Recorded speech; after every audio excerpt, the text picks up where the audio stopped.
Iran Syria को अपना air defence system देने वाला है। इससे इजराइल पूरी तरह से बौखला चुका है। बड़ी खबर यह है कि सीरिया पर आए दिन इजराइल अटैक करता ही है और ये आप देख चुके हैं और समझ भी चुके हैं। अब ईरान ने यह फैसला लिया है और यह खबर कंफर्म है कि ईरान अपना एयर डिफेंस सिस्टम सीरिया को देने वाला है भारी मात्रा में, जिससे इजराइल के हमलों को सीरिया फेल कर सके। जाहिर सी बात है, इससे अमेरिका और इजराइल किलस सकते हैं, भड़क सकते हैं, लेकिन ईरान ने फैसला सुना दिया है। इतना ही नहीं, भड़का हुआ तो ईरान ब्रिटेन पर भी है। ब्रिटिश एम्बेसी को बंद करने की तैयारी कर रहा है ईरान अपने देश में जो ब्रिटेन की यानी यूके की जो एम्बेसी है वहाँ के सभी अधिकारियों को निकालने की तैयारी कर रहा है और एम्बेसी को बंद करने की तैयारी कर रहा है। साथ ही ब्रिटेन के कई सीनियर अधिकारियों को ब्लैकलिस्ट करने की तैयारी कर रहा है। उधर कनाडा ने अपने यहाँ रहने वाले ईरानियों को बड़ी राहत दी है। कनाडा ने अपना बहुत बड़ा दिल दिखाया है। अब ये उनका प्रोपेगेंडा एजेंडा हो या कुछ और, लेकिन इससे वहाँ रहने वाले, कनाडा में रहने वाले ईरानियों को बड़ा फ़ायदा हुआ है। असल में जो विदेशियों का कनाडा में रहने का रूल है उसको ही बदल रहा है कनाडा ने ऐलान किया है कि हमारे यहाँ रहने वाले ईरानी लोगों के लिए हम अपने कानून को बदल रहे हैं, जिससे वो लंबे समय तक आराम से, जो जाना ही नहीं चाहते ईरान, वो यहाँ सुकून से रह पाएंगे। उधर अमेरिका ने और ख़ासकर अमेरिका के वाइट हाउस ने स्टेटमेंट जारी किया है। अमेरिका का कहना है कि इतने सारे हथियार ईरान ने रशिया को दिए हैं, जिनमें आर्टिलरी, रॉकेट, ड्रोन्स, ये सारी ऐसी चीज़ें इतनी भारी मात्रा में दी हैं कि अब रशिया, पूरी उम्मीद है, हमें यकीन है कि ईरान को फाइटर जेट दे सकता है। उधर इजराइल ने अमेरिका समेत सभी देशों के मुंह पर थूक दिया है। जी हाँ, यूएन से लेकर अमेरिका, जर्मनी, फ्रांस, ब्रिटेन, ये सब के सब इनके मुंह पर थूक चुका है नेतन्याहू।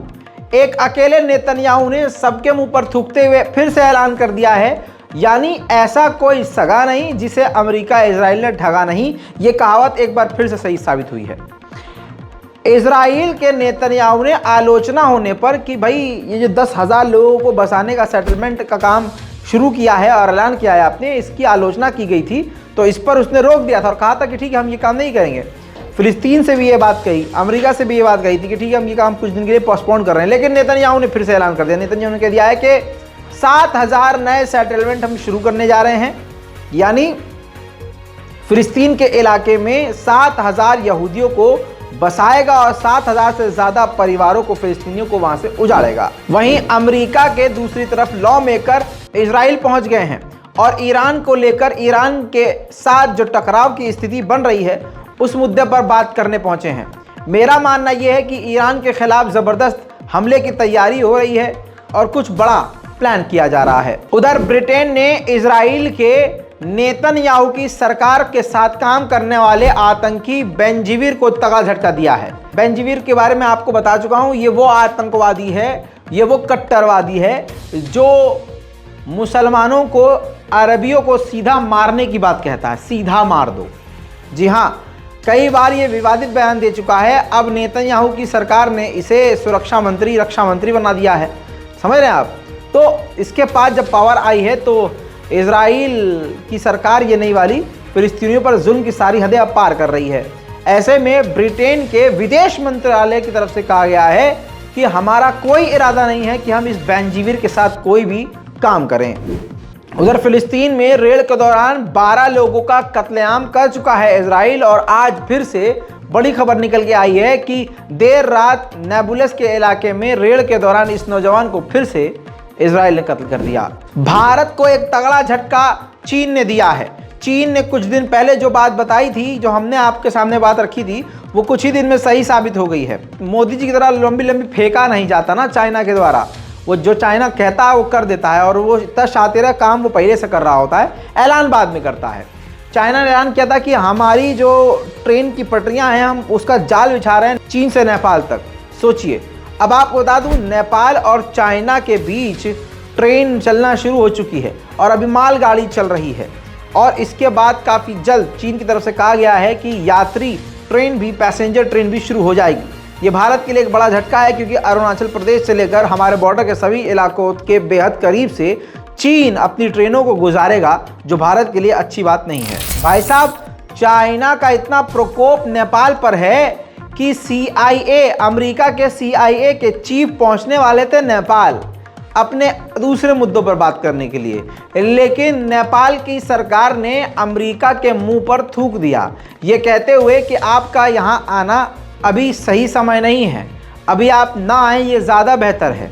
अमेरिका के लिए बड़ा झटका है और कहा यह जा रहा है कि चीन की इतनी चल रही है नेपाल पर भी कि अब नेपाल चीन के दुश्मनों को एंटरटेन ही नहीं कर रहा है। उधर डूबते पाकिस्तान के अमेरिकी प्रधानमंत्री, अमेरिका के द्वारा बनाए गए गरीब प्रधानमंत्री, चोर प्रधानमंत्री शहबाज शरीफ ने फिर से ऐलान किया है अपने ही लोगों के खिलाफ। उन्होंने कहा है कि अब जो सरकार के नेता हैं, और मैं इस बात को सही मानता हूँ, ये काम पहले किया जाता तो अभी तक ऐसा हाल पाकिस्तान का नहीं होता। लेकिन देखिए खबर क्या है, पाकिस्तान के प्रधानमंत्री शहबाज शरीफ ने ऐलान किया है कि कोई भी नेता पाकिस्तान का विदेश जाकर 5 स्टार होटल्स में नहीं रहेगा और उनका खर्चा कोई और यानी सरकार नहीं उठाएगी, और साथ में बिजनेस क्लास में फ्लाई नहीं करेगा।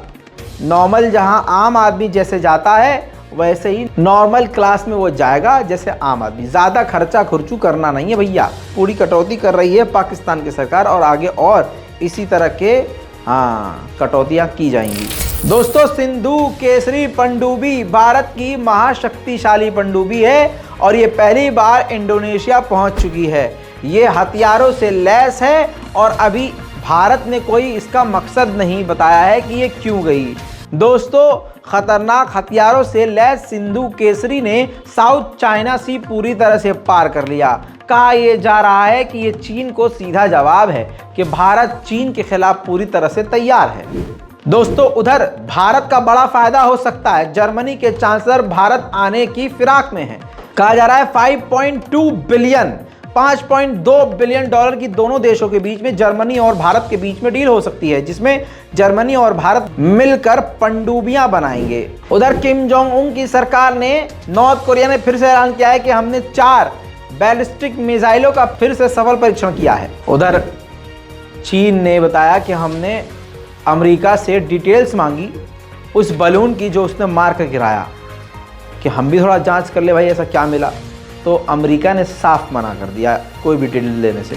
वहीं दोस्तों, ताइवान में अमेरिका अपनी सेना बढ़ाने लगा है। इससे क्या होगा आपको बताने की मुझे ज़रूरत नहीं है। पिछले साल तक, यानी पिछले साल जो सेना तैनात करी थी वो लगभग 20 से 30 की तादाद थी। अब बताया जा रहा है कि अचानक से वो लगभग बढ़ाकर अपने 500 सैनिक ताइवान में तैनात करेगा अमेरिका। उधर कनाडा ने भी अब टिकटॉक की जांच शुरू कर दी है। टिकटॉक पर इल्ज़ाम है जासूसी का। जी हाँ, कि ये चाइनीज़ ऐप लोगों की और देश की जासूसी करती है। कई देशों में ये ऐप, टिकटॉक ऐप बैन है, लेकिन अब कनाडा ने भी इसकी जांच शुरू कर दी और कहा जा रहा है कि कनाडा में ये भी ऐप बंद हो सकती है। उधर मैक्सिको का धमाका दिखा रहा हूँ, ये देखिए, ये ताज़ा तस्वीर। मैक्सिको में कहा यह जा रहा है कि क्रूड ऑयल का स्टोरेज था, उस फैसिलिटी में ज़बरदस्त धमाका हुआ, आग लगी, लेकिन इसका रीज़न किसी को नहीं पता।